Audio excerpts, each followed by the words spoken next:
Halo teman-teman, akhirnya ada satu film yang rilis di masa pandemi nih, yaitu film Tenet, karya sutradara kondang Christopher Nolan. Tenet telah tayang di bioskop Prancis, Inggris, dan Amerika Serikat. Ya memang kalau di Indonesia belum tayang sih, karena bioskop-bioskop di sini masih pada tutup. Setelah beberapa kali ditunda, film yang berikutnya.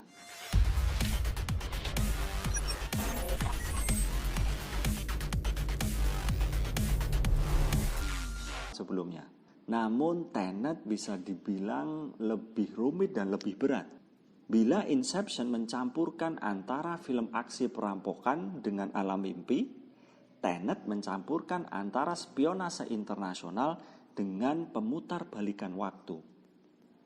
Film Tenet sendiri berkisah mengenai aksi mata-mata di mana seorang agen CIA yang tidak memiliki nama atau tanpa nama yang diperankan oleh John David Washington direkrut ke dalam sebuah organisasi misterius bernama Tenet.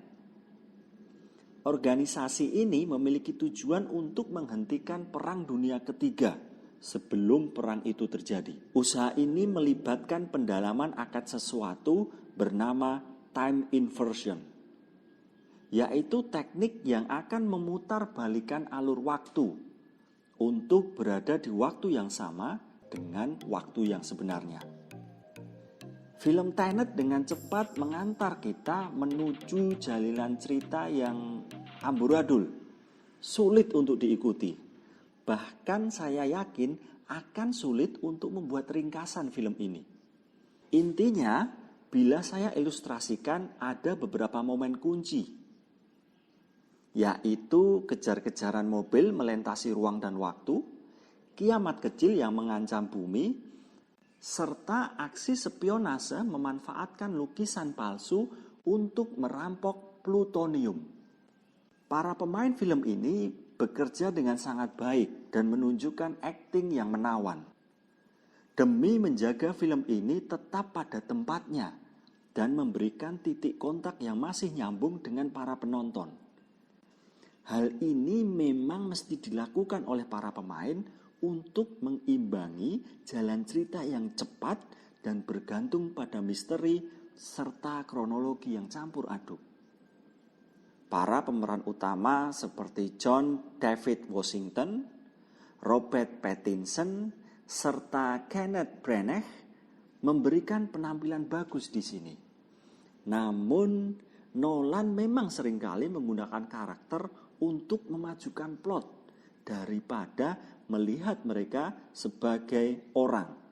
Ya, orang. Sebagai contoh, karakter John David Washington masih tidak bernama hingga akhir film. Tenet menggabungkan pakem cerita serta visual beberapa genre film berbeda yang menghasilkan visual yang sangat memanjakan mata. Dan menurut saya, film ini mungkin bakal menjadi film Nolan yang paling radikal. Maksud saya, Nolan di sini nampaknya tidak terlalu peduli dengan plot, pengembangan karakter, serta absurditas. Karena beberapa adegan mungkin akan sulit diterima oleh akal sehatmu. Dalam film ini, semua tema khas Nolan hadir kembali, seperti manipulasi ruang dan waktu, renungan soal kematian, ikatan keluarga, serta membuat ledakan dan tabrakan tanpa CGI, menggunakan tabrakan mobil sungguhan. Tenet dipenuhi dengan kata-kata intelek yang seakan-akan akan mencoba berteriak pada penontonnya, gimana, brilian kan ceritanya? Namun semua manipulasi gambar dan editing terasa dingin karena nampak teknis sekali.